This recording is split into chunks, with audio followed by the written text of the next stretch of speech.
Bonjour à tous, bienvenue sur ce webinaire des artisans et aux artisans pour vous aider à avancer sur sur tous les sujets du numérique et pour continuer à avancer ensemble pour vous aider. Donc ensemble, c'est pour la préparation et la réalisation de ce webinaire, le collectif Région CCI et CMA. Ce webinaire est déjà le dernier de la saison, le 15e. Et il est temps de laisser place à l'été avant de nous retrouver sans doute sous une autre forme à la rentrée pour de nouveaux rendez-vous, toujours dédiés au numérique et toujours sous forme de webinaire collectif, région CCI et CMA. Je profite de cette intro pour remercier nos équipes, donc à la région, à la CCI et à la CMA, pour leur implication dans ces webinaires. Ils ont répondu présent pour construire pour vous, artisans et commerçants, du contenu de qualité qui, comme on l'a vu avec vos retours enthousiastes, vous ont aidé à mieux traverser cette crise et à vous préparer au monde de demain qui sera, personne n'en doute, résolument digital. Alors bien sûr, aujourd'hui, il n'y aura pas de programme pour la suite puisque l'été arrive, mais je peux vous dire que rendez-vous en septembre donc pour le programme. Mais en attendant, vous pourrez peut-être profiter de l'été pour revoir tous nos replays qui resteront disponibles sur la page dédiée sur le site internet de la CMA et que Vincent vient de partager avec vous. N'oubliez pas, nous sommes présents et mobilisés pour vous aider, donc la région, la CCI et la CMA. Donc en cas de questions sur les aides, sur le dispositif pour le rebond, n'oubliez pas que vous avez le numéro unique qui va s'afficher. Je vais le mettre en grand. Hop, tiens, le petit numéro unique. Voilà. 03 59 75 01 00. Donc, des experts sont là pour répondre à toutes vos questions. Ensuite, à votre disposition également pour préparer la suite, un accompagnement personnalisé qui est financé exceptionnellement à 100% par la région Hauts-de-France, donc il ne vous coûte rien. Le starter pour les moins de 3 ans et le booster pour les entreprises de plus de 3 ans. Donc si vous êtes intéressé, contactez la région, votre CCI ou votre CMA pour en savoir plus. Donc les contacts sont affichés à l'écran. CCI covid19@hautefrance.cci.fr, projet numérique @cma-hautefrance.fr pour la CMA et transnu@hautdefrance.fr pour la région. Donc aujourd'hui, nous accueillons 3 experts pour vous parler d'un sujet d'actualité, utiliser la publicité digitale pour soutenir mon activité en période estivale. Car cet été, comme l'aura été notre printemps, sera un peu particulier. Il y aura sans doute moins de déplacements, il y aura évidemment moins de voyages, ce qui veut dire qu'il sera sans doute il sera peut-être un petit peu plus calme qu'un été traditionnel, mais moins calme peut-être pour les artisans et pour les commerçants qui vont pouvoir continuer à travailler avec leur clientèle. De plus, le tourisme local sera sans doute de rigueur. Et c'est l'occasion de capter cette clientèle un petit peu particulière qui aura besoin de retrouver les terrasses et les restaurants, mais aussi peut-être de faire appel à un artisan pour aménager sa maison, faire des travaux, etc. Donc, comme le font la majeure partie des Français aujourd'hui, ils utiliseront sans doute le web et les outils qui leur seront proposés, comme les moteurs de recherche, ou ils utiliseront les réseaux sociaux pour se renseigner et faire leur choix avant de s'engager auprès d'un artisan ou d'un commerçant. Donc, on va vous aider à vous mettre en avant durant cette période avec de la publicité dédiée et ciblée sur 3 supports qu'on a choisis qui nous semblaient importants en cette période. Bien sûr, Facebook, mais aussi un peu moins connu et pourtant très, très utilisé par beaucoup de personnes et peut-être par vous déjà, c'est Waze. Et puis, bien sûr, TripAdvisor, en particulier pour l'hôtellerie et la restauration. Donc, il est temps de laisser la parole à nos experts du jour. Donc, Florence Escudi de la CCI, qui nous parlera de Facebook, Manuel Maleki de la CMA, qui nous parlera tout particulièrement de Waze, et à Vincent Gorzac de la région pour nous parler de TripAdvisor. Donc, ils vous aideront un petit peu, ils vous expliqueront ce que sont ces outils et comment vous les utiliser. Voilà, je ne sais plus qui commence, si c'est Florence ou Manuel. Florence. C'est moi qui vais prendre la parole concernant Facebook, si vous voulez bien. Donc, on va je vais partager mon petit document.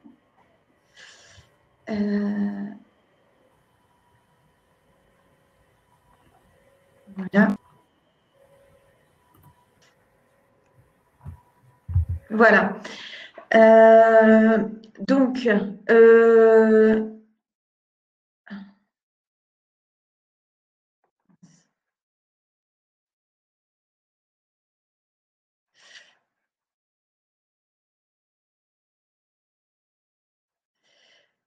Donc, tout d'abord, comment utiliser la publicité digitale sur Facebook pendant l'été? Effectivement, même si c'est l'été, c'est assez intéressant de pouvoir utiliser le réseau social Facebook que vous connaissez tous afin de drainer et capter le maximum de monde. Alors, tout d'abord, je voulais refaire un petit point sur l'écosystème de Facebook. Donc, Facebook, c'est ce jeune homme à gauche, Mark Zuckerberg, mais c'est également tout un écosystème. Alors, avec bien entendu Facebook, Instagram, Messenger. Ça, vous verrez que c'est important par la suite. Et également WhatsApp. Depuis peu. Alors Facebook, c'est quand même 35 millions de personnes abonnées en France et qui surfent sur toutes vos pages. Donc c'est une manne importante de clients et de prospects qu'il faut essayer de capter au mieux. C'est également une audience qui peut être ciblée. Voilà, parce que les gens qui sont sur Facebook, c'est aussi des gens qui peuvent être intéressés par vos entreprises, de par leur goût, de par leurs appétences, ce qu'ils aiment, ce qu'ils regardent. Ça permet à Facebook de savoir si votre entreprise peut avoir un intérêt pour eux. Et c'est tout l'intérêt du ciblage publicitaire, qu'on verra par la suite. Alors, tout d'abord, qu'est-ce qu'on peut faire sur Facebook pendant l'été? Donc, tout d'abord, le b.a.-ba, compléter sa page et mettre à jour sa page ou proposer des services supplémentaires. Deuxièmement, qu'est-ce qu'on peut faire l'été? C'est déployer des campagnes géolocalisées. Utiliser l'outil de géolocalisation de Facebook pour faire découvrir votre entreprise à de nouvelles personnes. Et enfin, tester l'engagement de votre communauté. Vous avez certainement une page avec des abonnés. L'idée, c'est d'inciter les personnes qui sont abonnées à votre page à vous faire connaître, à partager vos publications, à les liker et du coup à améliorer votre visibilité. Alors, tout d'abord, mettre à jour la page et créer une présence efficace. Évidemment, l'été, ce n'est pas le meilleur moyen pour lancer un produit ou un service, sauf pour les gens qui sont peut-être sur des zones côtières ou touristiques. Mais c'est la période idéale pour prendre du temps et mettre votre page à jour. Alors, comme vous le savez, si vous êtes un professionnel, vous devez communiquer sur une page professionnelle. Voilà, parce que c'est le biais le mieux adapté. Donc, si ce n'est pas fait, d'abord, créez votre page professionnelle. Voilà, une page dédiée d'entreprise où vous allez pouvoir tout renseigner. Ce qui est important pour Facebook, c'est de le nourrir. Quand on crée une page, l'important, c'est de donner le maximum d'informations. Voilà, c'est ça qui fera que Facebook vous sera reconnaissant et vous référencera efficacement au niveau de son moteur. Donc, aider les gens également à identifier votre page en ajoutant des photos, être le plus descriptif possible, ajouter des belles photos. Voilà, une image riche, voilà, pour faire bonne impression et donner aux gens de vous connaître et de s'abonner. Donc, bien entendu, comme on disait, configurez votre page et donnez aux consommateurs des informations, l'adresse, le téléphone, les horaires. c'est d'autant plus important que c'est ça qui va vous permettre de pouvoir faire des campagnes géolocalisées aussi. C'est ça qui va permettre aux gens qui vous connaissent peut-être pas encore de voir que vous êtes dans leur périmètre. Vous n'êtes pas loin de chez eux. Voilà. Inciter aussi les clients à entreprendre des actions. Au niveau de votre page professionnelle, vous pouvez insérer des boutons Call to Action avec, par exemple, réserver, acheter ou commander. Voilà. Le but, c'est de favoriser l'interaction. Enfin, comment créer aussi une présence efficace? C'est aussi utiliser les messageries. Voilà, vous pouvez, par le biais de Facebook, rentrer des messages instantanés et comme ça, favoriser l'échange avec les internautes. Enfin, une fois que votre page est bien remplie, etc., surtout, développez votre audience et invitez vos amis à aimer votre page. Voilà. Voilà pour d'abord ce qui est de profiter de cette période pour mettre à jour la page. Ensuite, ce qu'on peut faire, c'est déployer des campagnes géolocalisées. Voilà, donc pour ceux qui ont déjà fait des campagnes de publicité, l'outil Facebook est extrêmement puissant parce que, comme je le disais, toutes les données que vous renseignez sur votre compte, Facebook les connaît. Et l'algorithme, en fait, se sert de toutes ces données pour vous pousser des informations qui pourraient vous intéresser. Donc, quand on fait une campagne de publicité sur Facebook, elle utilise toutes les données qui sont renseignées.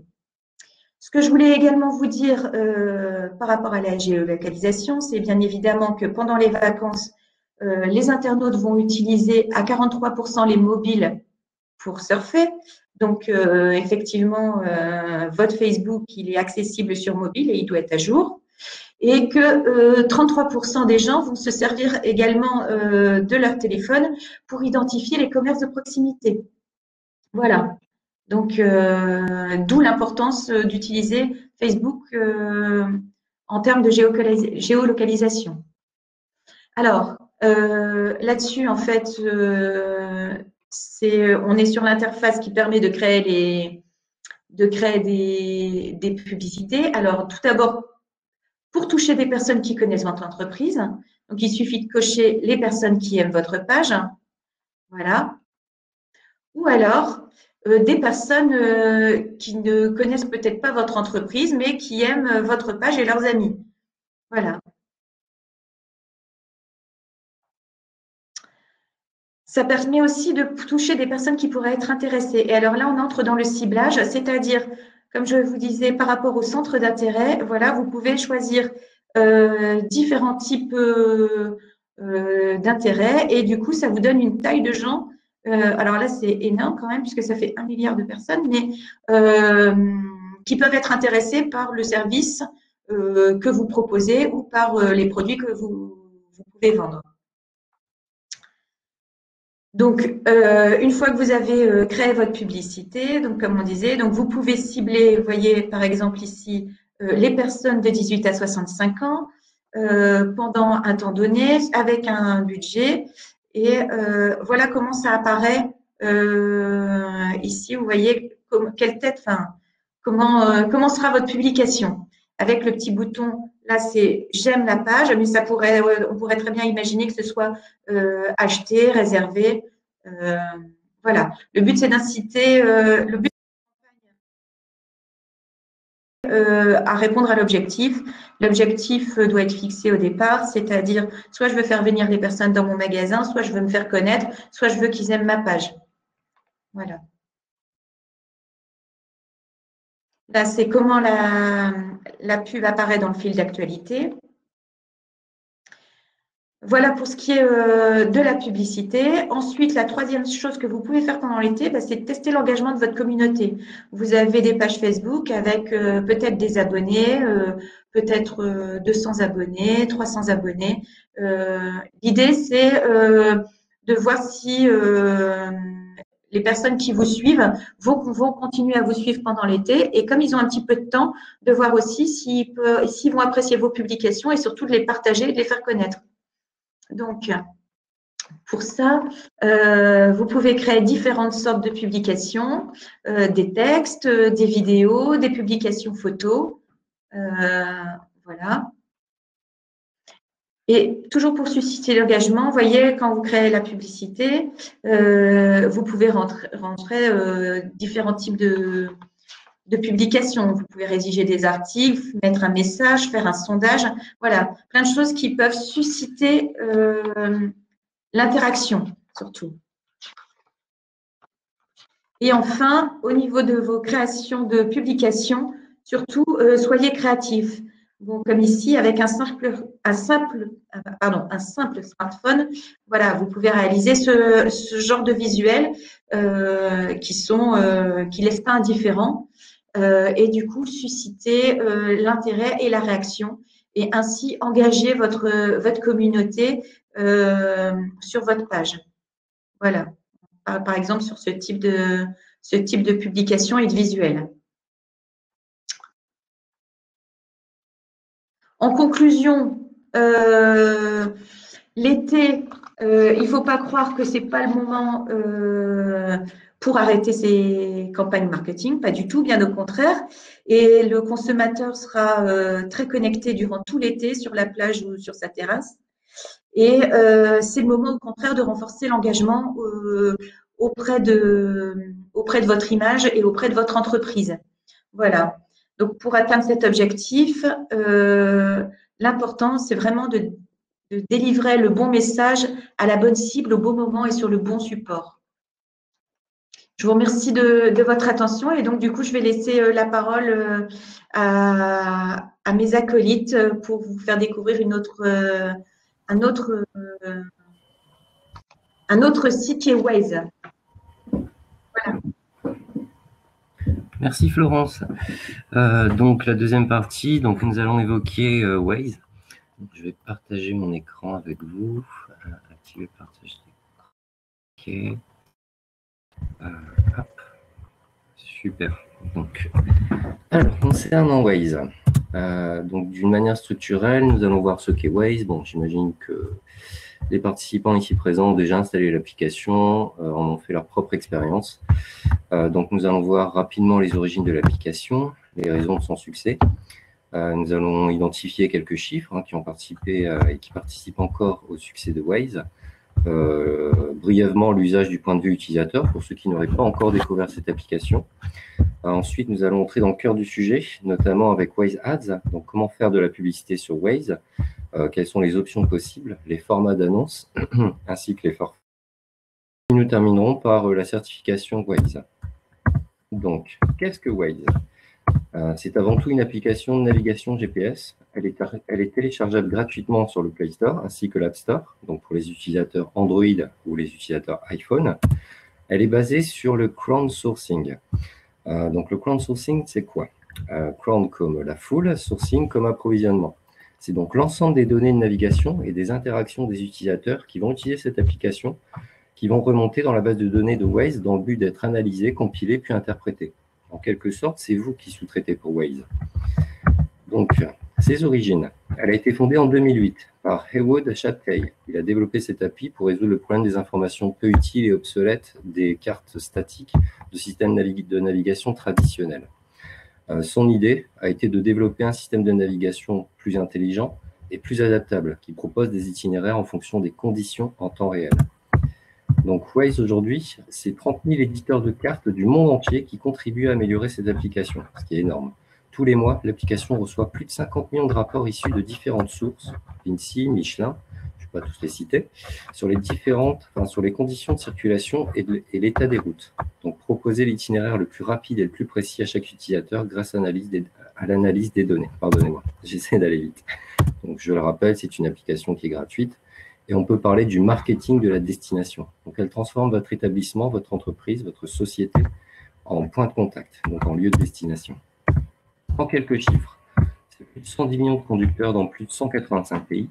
En France, nous sommes tout de même 12 millions de voitures à l'utiliser quotidiennement. 66 km parcourus en moyenne par jour, 45 minutes passées par jour sur l'application. Donc aux USA, bon, les dimensions ne sont pas les mêmes, la démographie n'étant pas la même. Donc c'est 269 millions de véhicules équipés, 60 km parcourus en moyenne par jour et 41 minutes passées par jour sur l'application. En moyenne, à l'échelle mondiale, les utilisateurs utilisent l'application à raison de 10,5 heures par mois. Par ailleurs, Waze a réussi le test de la brosse à dents. Donc, qu'est-ce que le test de la brosse à dents? Cette application, elle est si souvent utile que les utilisateurs ont l'impression d'oublier quelque chose quand ils ne s'en servent pas au moins 2 fois par jour. Donc, l'usage côté utilisateur, bon, c'est un petit rappel. Donc, cette application vous permet de planifier votre itinéraire, de signaler un événement quelconque, donc un nid de poule, un accident, l'état de la circulation, les contrôles de police, identifier le meilleur moment pour emprunter votre itinéraire, grâce justement aux insights, à la compilation des données, et interagir avec la communauté par l'envoi de messages. Donc, la publicité sur Waze. Les établissements présents sur Waze ont vu leur navigation augmenter de 39%, ce qui a un réel impact. En quelques secondes, Waze arrive directement dans votre véhicule, donc dans un lieu dit privé. Et elle va envoyer un message publicitaire directement dans votre véhicule, ce qu'aucune application n'était en capacité de faire jusqu'à aujourd'hui. Donc, Waze permet aux entreprises de différents secteurs d'augmenter le trafic dans leurs magasins et concurrencer l'e-commerce à une époque de plus en plus axée vers le numérique. Donc, en France, les secteurs les plus favorisés par la publicité sont la restauration, les commerces de détail, l'alimentation, les concessions auto, les parkings et les stations de service. En moyenne, à l'échelle mondiale, ce sont les stations-service, les commerces de détail, ainsi que les services auto. Donc, si vous êtes artisan commerçant, que vous tenez un restaurant ou un commerce, que vous avez un garage, vous avez tout intérêt à vous positionner sur Waze et ainsi les utilisateurs vous verront directement dans cette application. Et alors, excusez-moi. Donc, les options d'annonce. Donc, vous avez l'icône de l'établissement. Donc, utilisez une icône qui illustre clairement le produit ou le service dont vous faites la promotion ou de votre établissement. Les logos commerciaux. Donc, vous pouvez utiliser le logo commercial le plus facilement identifiable, illustrant clairement le produit ou le service dont vous faites la promotion à l'emplacement indiqué. Et n'oubliez pas l'appel à l'action. Donc, le bouton y aller, enregistrer l'offre, garder pour plus tard. Donc, dans cet exemple, nous allons utiliser l'icône de notre établissement facilement identifiable, en l'occurrence le logo de la Chambre de métier de l'artisanat Hauts-de-France. Nous décidons de faire la promotion d'un nouveau forfait qui accompagne la vie des entreprises, de la création à sa réussite. Donc, il s'agit ici du Pass CMA Liberté. Et pour finir, je mets en place un appel à l'action qui permettra aux utilisateurs d'enregistrer mon offre, de la garder pour plus tard ou d'y aller directement. Ainsi, vous facilitez le parcours client. Donc, les formats d'annonce. Vous avez les repères de marque, la recherche sponsorisée, le zéro speed takeover, nous verrons par la suite de quoi il s'agit, ainsi que le système de flèches. Donc, le repère de marque, ce sont les panneaux d'affichage numérique. Ils informent les conducteurs que votre établissement se trouve sur leur itinéraire ou à proximité. Ils signalent l'emplacement de votre établissement sur la carte. L'utilisateur peut donc cliquer sur le bouton d'information pour afficher des renseignements importants comme votre adresse, vos horaires d'ouverture, votre numéro de téléphone ou encore vos offres spéciales. La recherche sponsorisée. Donc, c'est quand vous êtes sur votre smartphone et que vous allez taper par exemple restaurant. Donc, la recherche sponsorisée va inclure votre nom, votre logo et l'adresse de votre établissement. Elle vous aide à sortir du lot parmi tous vos concurrents. Et vous serez par ailleurs priorisé si vous souscrivez à un des forfaits Waze que nous allons voir par la suite. Le Zero Speed Takeover, donc tout le monde connaît.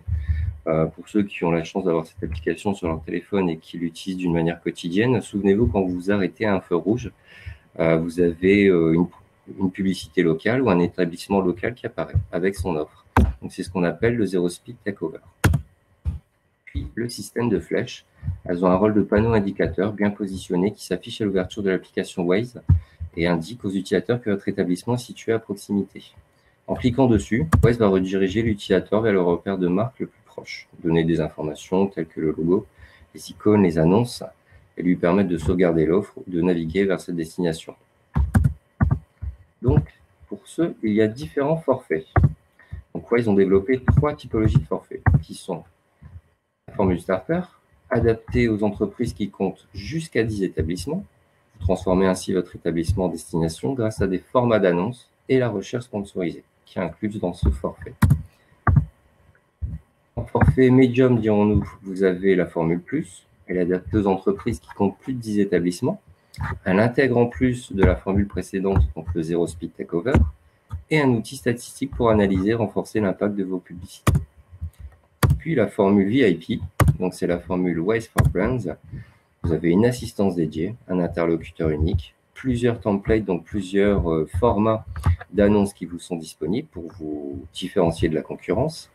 Et vous avez des insights, donc des données concernant les utilisateurs, leur démographie, leur géographie et leurs habitudes de transport qui vous seront dédiés. Ainsi, vous poussez vraiment l'impact de votre publicité.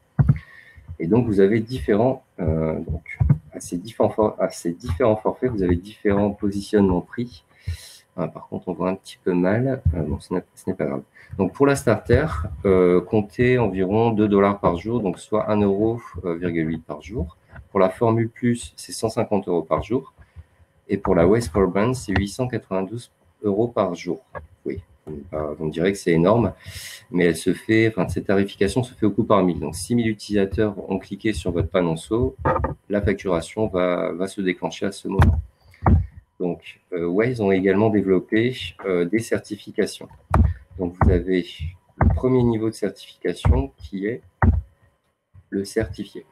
Et vous avez la Preferred Partner, qui est une grosse certification, je dirais plus dédiée aux agences, aux grosses agences de communication ou aux grands groupes qui intègrent un service de communication.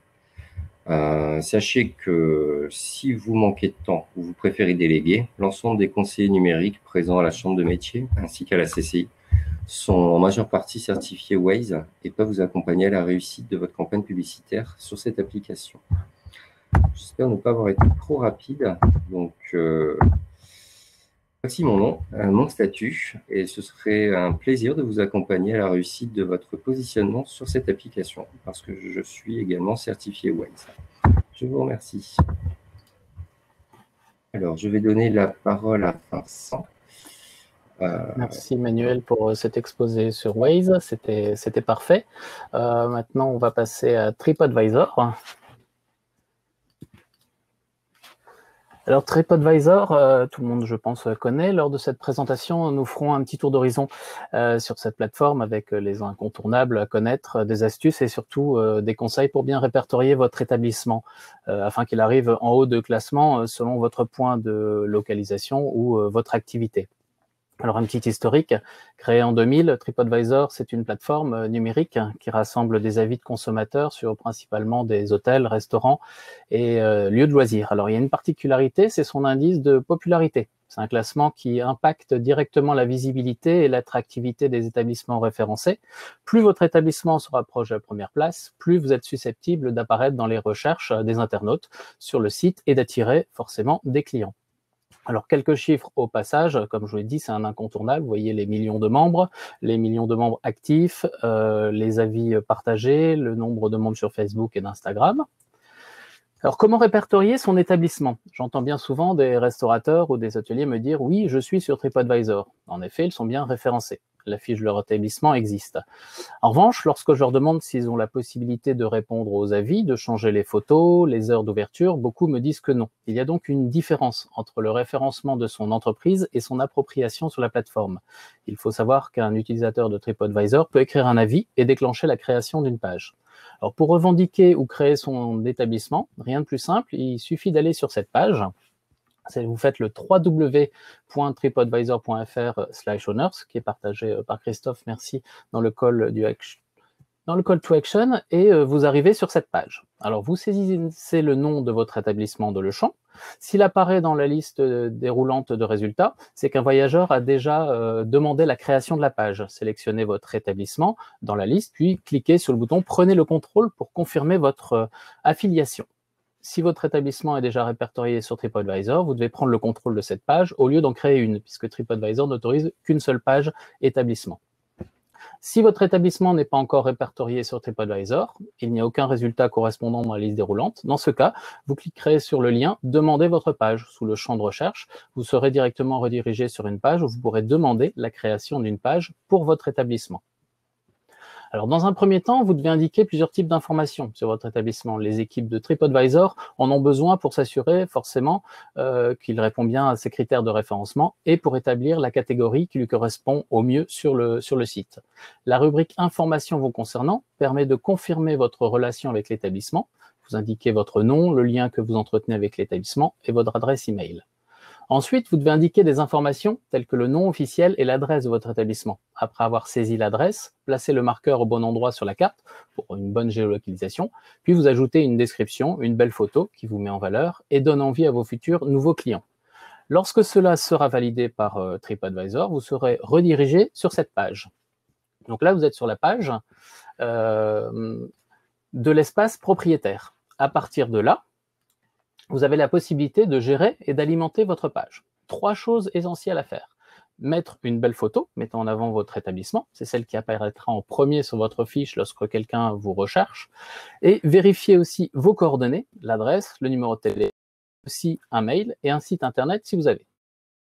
Horaire. Ça, c'est super important, très important, voire primordial. Il n'y a rien de pire qu'un client décidé à venir chez vous et qui arrive devant votre établissement et qui trouve porte close, alors que les horaires indiquent le contraire. Cela vous vaudra sans aucun doute un avis négatif. Donc, soyez très vigilants par rapport à ça. Alors, toujours dans l'espace propriétaire, ne laissez pas qu'une seule photo qui sera mise en avant. Ajoutez-en d'autres qui mettront en valeur votre bar, votre restaurant, votre hôtel et qui donnera forcément envie aux clients potentiels. Important également, la partie répondre aux avis. On y reviendra dans quelques instants. Alors, comment améliorer votre classement? TripAdvisor, on le sait, c'est imposé comme le site de tourisme de référence avec ses millions de membres actifs, d'abonnés et d'avis rédigés. Plus votre établissement se rapproche de la première place, plus vous êtes susceptible d'apparaître dans les recherches des internautes sur le site et d'attirer des clients. Alors, comment se rapprocher, voire atteindre la première place dans sa localité? Je vais vous décrire un peu les composantes du mystérieux algorithme qui détermine l'indice de popularité et que vous devrez donc optimiser pour atteindre la première place du podium. Alors, les basiques, c'est réclamer, alimenter votre profil TripAdvisor, on l'a vu, donc avoir la main sur le profil est indispensable pour prendre le contrôle de vos pages, pour pouvoir publier vos informations. Si vous ne le faites pas, je le rappelle, ce sont les utilisateurs du site qui les renseigneront et vos clients risquent d'être induits en erreur. Pourquoi? L'exemple typique, le jour de fermeture d'un restaurant. Si votre page mentionne que vous êtes fermé le dimanche alors que c'est le jour le plus important de la semaine pour votre établissement, vous passez bêtement à côté de réservation. Alors, pour augmenter votre note moyenne, 4 étoiles sur 5 de moyenne, c'est le minimum syndical pour être dans tous les meilleurs résultats du classement. Alors, ce qu'il faut viser, c'est 4,5 sur 5.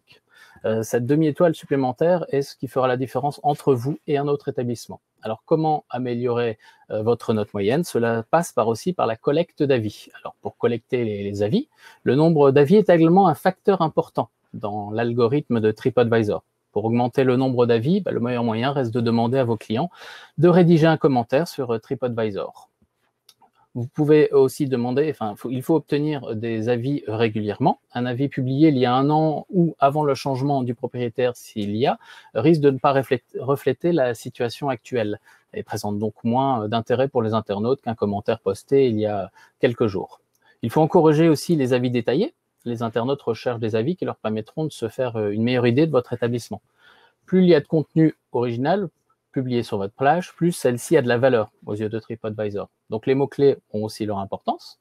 Encouragez donc vos clients à décrire leur expérience de manière détaillée. Suggérez-leur de décrire l'ambiance, l'accueil, le service ou encore la qualité des produits.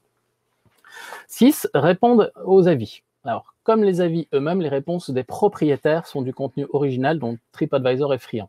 Il est donc fortement conseillé de répondre aux avis, qu'ils soient positifs ou négatifs. Au-delà du classement, n'oubliez pas que l'auteur d'un avis fait l'effort de rédiger un commentaire sur votre établissement et que cela lui prend du temps. C'est une démarche beaucoup plus engageante que celle consistant simplement à liker votre page Facebook. Lui répondre est une marque de respect et contribue à le fidéliser. Si son avis est négatif, il est important de lui répondre de manière adéquate.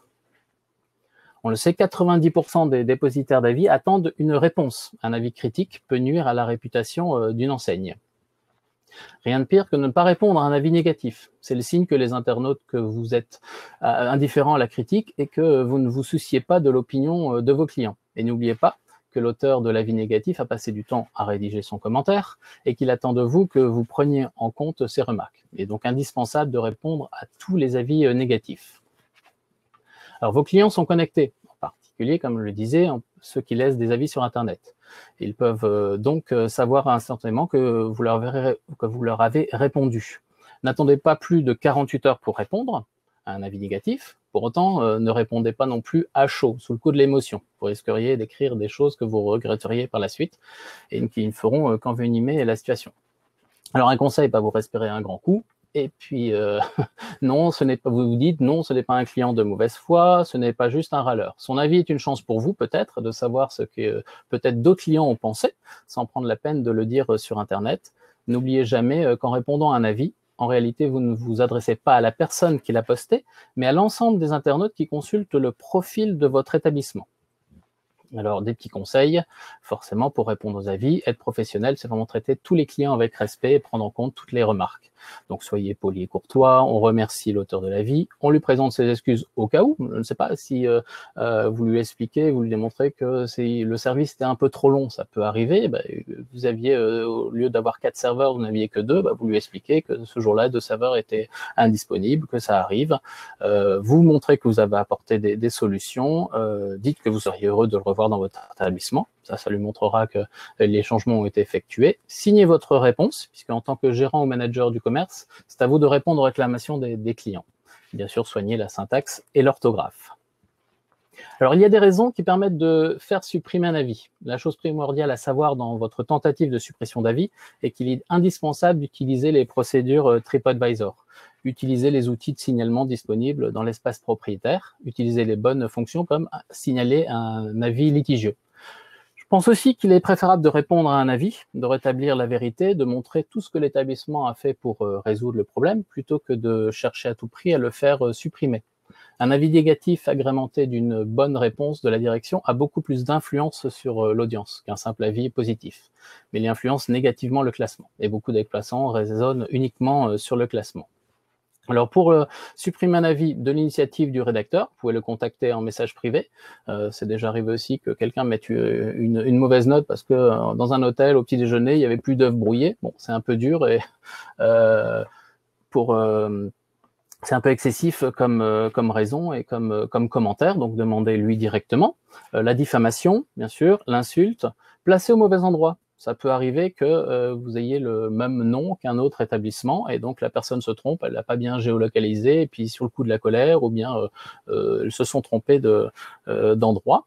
Si vous avez des rénovations de votre établissement, des gros travaux, alors TripAdvisor pourra supprimer dans ce cas-là tous les avis et vous repartez à zéro. Pareil pour le changement de propriétaire.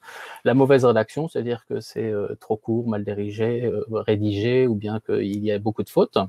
En cas de chantage, ça peut arriver. Imaginez que dans un restaurant, quelqu'un vous dit vous m'offrez le café, sinon je vous mets un avis négatif. Vous retenez la personne et si elle met un avis négatif, vous lui rappelez dans un commentaire en disant oui, je vous ai pas offert un café, donc vous mettez un avis négatif, c'est bien dommage. Mais au moins, on verra que vous avez répondu. Et puis, pas écrit par un véritable voyageur. Il y a certains signes qui montrent que forcément, c'est peut-être la concurrence ou autre. Donc ça se voit et vous pouvez aussi le signaler. Alors, avant de conclure sur le chapitre TripAdvisor, sachez que vous pouvez aussi obtenir gratuitement des outils promotionnels qui peuvent attirer l'attention des voyageurs passant de votre établissement. Les gens ne savent pas souvent qu'on peut avoir le petit autocollant recommandé. Il suffit juste de le demander. Alors, voilà les choses essentielles à retenir et à faire sur la plateforme TripAdvisor afin que vous soyez dans le peloton de tête du classement. Alors, toutes ces choses présentées sont gratuites et simples d'utilisation. Il existe des outils payants et c'est assez récent puisque c'est la date de 2 ans maintenant. Alors, il y a un lien qui va vous être donné pour y souscrire. Je vous conseille, avant d'y souscrire, de suivre les recommandations qui vous ont été présentées en amont. Vous allez me demander pourquoi payer de la publicité sur TripAdvisor plutôt que Google, Facebook ou autre. Il y a des avantages, c'est certain, et ce pour plusieurs raisons qui en font un bon investissement marketing. Vous touchez à un public extrêmement ciblé qui recherche un restaurant dans votre catégorie ou votre ville ou région à un instant T. En sponsorisant votre établissement pour qu'il apparaisse en tête des résultats lorsqu'un internaute utilise TripAdvisor, pour trouver ou réserver, vous attirez une partie de ce trafic vers la page de votre restaurant. Si elle est bien optimisée, vos conversions et visites augmenteront mécaniquement. Alors, cette fonctionnalité est bien sûr disponible sur version mobile et ordi bureau. Alors, un autre point intéressant est celui de la maîtrise du budget publicitaire. Avec l'offre publicitaire TripAdvisor, vous payez pour les clics obtenus. et non en fonction de l'affichage. Enfin, rappelons qu'il s'agit d'un des sites les plus puissants au monde en matière de référencement d'établissements par localisation, catégorie, type de cuisine, ambiance, notes, etc. En y travaillant votre présence, vous vous assurez une visibilité tout au long de l'année. Mon temps, je crois qu'il est en partie terminé. Nous pourrions en faire un webinaire complet sur ce thème. Si vous êtes intéressé, n'hésitez pas à nous le faire savoir lorsque vous répondrez au sondage qui vous sera envoyé à la fin de cette présentation. Nous pourrions aussi l'organiser. Je pense qu'il est peut-être temps de passer aux questions, s'il y en a. Aude, est-ce qu'il y a des questions? Christophe, est-ce que... Alors, excusez-moi. Pas vu de questions en suspens. Manuel a répondu au fil de l'eau et Christophe également. Sauf erreur, je n'ai pas de questions en stock. Non, pas de questions. Tout était clair. Donc, on peut passer peut-être à la conclusion. Pas de questions pour Thérèse. Pas de questions? Très bien. Passons à la conclusion. Tout à fait. Bien, merci à toutes et tous d'avoir suivi ce webinaire avec nous, en espérant qu'il aura apporté des réponses à vos questions. Nous nous retrouvons chaque semaine depuis début avril pour vous donner des conseils, vous présenter des outils autour du numérique. Si vous désirez revoir les anciennes présentations, c'est possible grâce au replay. La page vous est donnée en call to action. Après 15 épisodes, les webinaires éco s'achèvent aujourd'hui pour cette saison 1. Sans vouloir vous spoiler pour la suite, nous vous assurons qu'une saison 2 est en cours d'écriture. Le tournage est prévu durant l'été et nous nous retrouverons en septembre pour de nouvelles aventures. Alors nous, c'est le collectif CCI, CMA et la région Hauts-de-France qui se sont associés pour vous proposer des solutions concrètes afin de progresser sur le numérique pendant la période compliquée que nous avons traversée. Merci à toi Christophe, qui était aux manettes depuis le début, Aude qui nous a rejoint au milieu de saison, un petit coucou à Christine Trottignon et Arnaud Machu qui étaient à la fois sur scène et en coulisses. Un immense merci aux différents intervenants de leur disponibilité et de leur présentation de qualité qui ont permis le bon déroulement de ces webinaires. Et un big up à tous les participants qui ont assisté en live ou en replay à ces présentations. Alors, concernant les webinaires futurs, ceux de la rentrée, nous aimerions avoir vos avis, les horaires qui pourraient vous convenir, les thèmes que vous souhaiteriez que l'on aborde. Donc, à la fin de cette session, vous recevrez un mail avec un lien afin de répondre à quelques petites questions. Et encore une fois, n'oubliez pas, nous sommes présents et mobilisés pour vous aider. Région, CCI et CMA, nous vous invitons en cas de questions sur les aides d'appeler le numéro unique. Des experts sont là pour vous aider. Ils sont à votre disposition pour préparer la suite, avec par exemple un accompagnement personnalisé financé à 100% par la région de France, le dispositif Starter pour les entreprises de moins de 3 ans et Booster TPE pour les plus de 3 ans. N'hésitez pas à contacter votre CCI ou votre CMA pour en savoir plus. Eh bien, moi, je vais vous souhaiter une belle journée et vous donne rendez-vous dès septembre. Christophe, Aude, Florence. Merci à tous. On vous donne effectivement rendez-vous à septembre. Merci aux intervenants, aux équipes et aux participants. À très bientôt. Merci à tous. Bon été. Au revoir.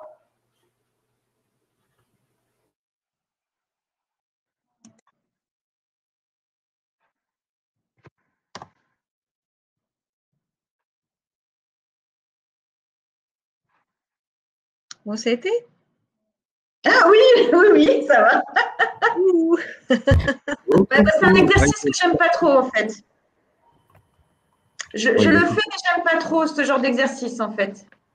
C'est vrai que c'est un peu, il y a un côté un peu frustrant parce que voilà, t'as pas de réaction, mais bon, c'est fini. Petite pause pour l'été. Vous êtes tranquille, je ne viendrai pas vous harceler. Est-ce qu'il y a d'autres webinaires qui sont programmés pour après l'été? Pour l'instant, non. Non, pas pour le moment. Enfin, non, pas à ma connaissance. Je crois que, alors, je suis désolée, mais c'est vrai que j'ai été un peu happée par d'autres activités pendant le webinaire, mais à certains moments, je n'étais pas forcément… mais je crois que Vincent a rappelé à la fin qu'il y avait un questionnaire et puis on va regarder effectivement ce qui est possible de faire pour la rentrée. Donc, voilà. En tout cas, merci beaucoup. Merci à vous. Bonne journée. Bonne Merci. journée à toi, bonne journée Manuel, et puis au plaisir de vous retrouver à la rentrée Oui. pour de nouvelles Au aventures. Salut Manuel. À bientôt. À bientôt, Aude. Au revoir. Au revoir.